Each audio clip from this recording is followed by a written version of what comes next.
Now let's go to the problem solving involving our cash and cash equivalents. So we have here illustration 1, computation of cash balance. So these are the data from the books of ABC Company as of December 31, 20x1. So here are the items, and then these are the additional information. Okay, what would be the total cash and cash equivalent? Okay, so ano yung pwede nating isali? So before you're going to list down everything, okay, or try to compute uh, whatever yun sa problem, importante na check mo muna yung tanong. Okay, because you might be listing items or already gathering the data within the problem, but iba pala yung tinatanong. Okay, so you need to check first kung ano yung required.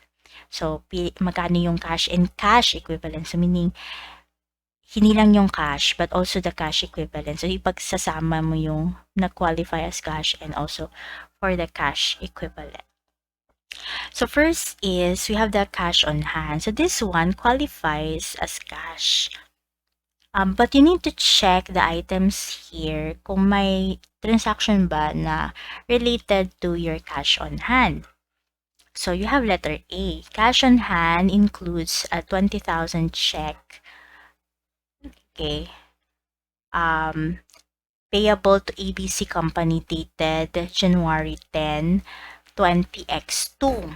So kasali dun sa 100,000 is a check for 20,000 na post-dated. Post-dated pero tayo yung naka-receive. Entitled na ba tayo sa money as of December 31? Hindi pa. Okay? Kailan pa tayo entitled sa money? January 10. Pero kasali siya dun sa 100,000. So, you have to deduct. So, this is not 200 ha. 20,000 lang.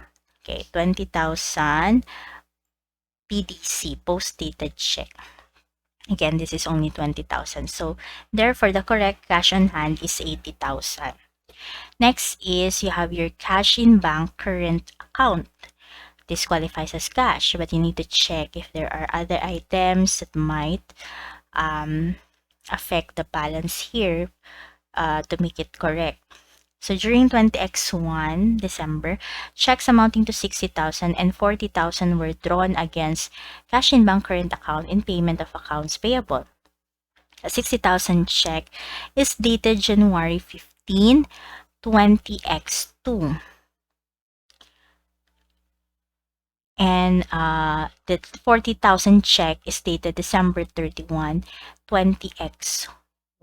So the January 15 here clearly is a post-dated check. Okay? But this one is tayo yung nagbayad. Kanina, yung letter A, tayo yung naka-receive. Sa letter B, tayo yung nagbayad. Okay? Kaya drawn against man, drawn again. So, tayo yung nagbayad. The 40,000 check was undelivered to the payee as of December 31. So, again, tayo yung nagbayad nito. Hindi na-deliver yung check eh. So, ano yung dapat gawin? So, for the post-dated check, we're going to add it back to our cash. Kasi, ulit, hindi naging successful yung pagbabayad. Kasi, hindi pa entitled yung pay natin dun sa bayad natin. Okay? So, add back 60,000. The same goes with the undelivered check. So therefore, your cash in bank should be 450,000. Next, cash in bank peso savings deposit. Okay, this one is cash. But again, check the transactions below. This includes a deposit in escrow in the amount of 340,000 and a compensating balance which is legally restricted. So your deposit in escrow is not treated as part of your cash in cash equivalent, right? So you need to remove that from the 2,000 kasi nga sabi, kasali yun. Sinali doon sa problem. If legally restricted, that's not part of cash, di ba? Kasi kailangan unrestricted. So therefore, you need to deduct. So deduct 250,000 and 340,000.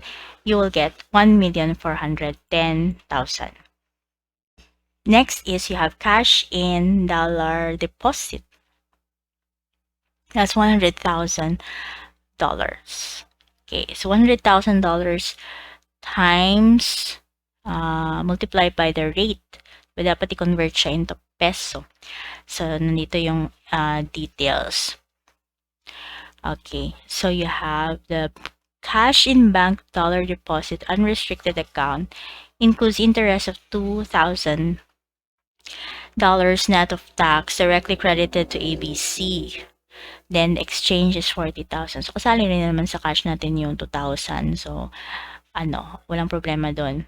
So, multiply this $100,000 by 40 pesos, the exchange rate. So, that's 4 million. Cash in bank dollar deposit restricted. So, diba pag restricted, hindi natin pwedeng gamitin anytime. So, it's not part of cash. So, hindi kasali. Cash in money market account. Okay, so diba kasali ito siya sa cash and cash equivalents. Okay, and then we have treasury bill. Okay, you have treasury bill purchased on December 1, 20x1. So that's for 800,000. Maturing February 28, 20x2. So how many months before maturity? So that would be December, January, and then February. Then therefore, that's 3 months. So kasali siya sa 800,000.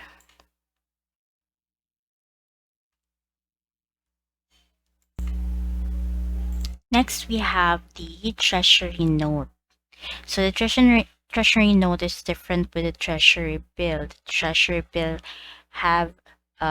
bills have shorter maturity, while treasury note has longer maturity compared to the treasury bills. So longer yung time sa treasury note compared sa treasury bill. But treasury notes are treated as investment or assumed as investment. So hindi siya kasali sa cash and cash equivalents. Then we have redeemable preference shares purchased December 1 due on March 1.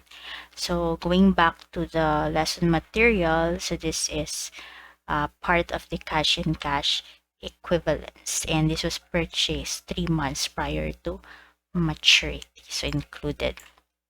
Treasury shares purchased December 15 and to be reissued on March 5.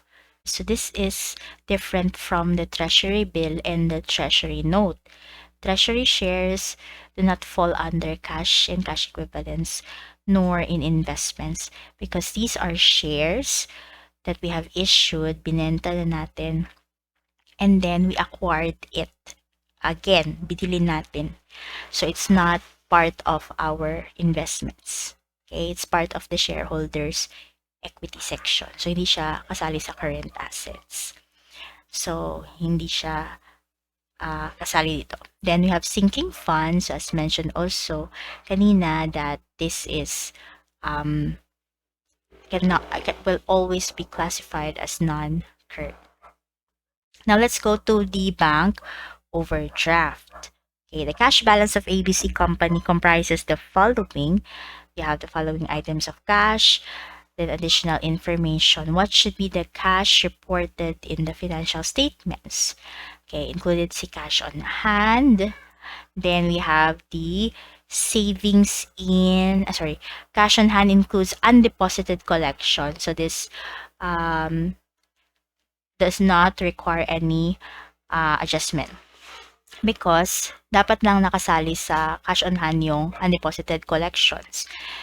For the savings in BPI, okay, there is a 50,000 compensating balance but it's not restricted. Okay, so walang problema. So still 200,000. Deposit in escrow, okay, Metrobank. Okay. Sorry, ito pala. Cash in bank, current pala, BPI, nandito pala. Okay, the same bank. Okay, di ba kanina yung may overdraft na 80,000, pag overdraft, pag magkaibang bank, hindi pwedeng i-offset. But if they are the same bank, pwede nating i-offset. That's why here, dineduct yung 80,000. What if ma'am, ibang bangko siya? So, ito, cash in bank current, Metro Bank.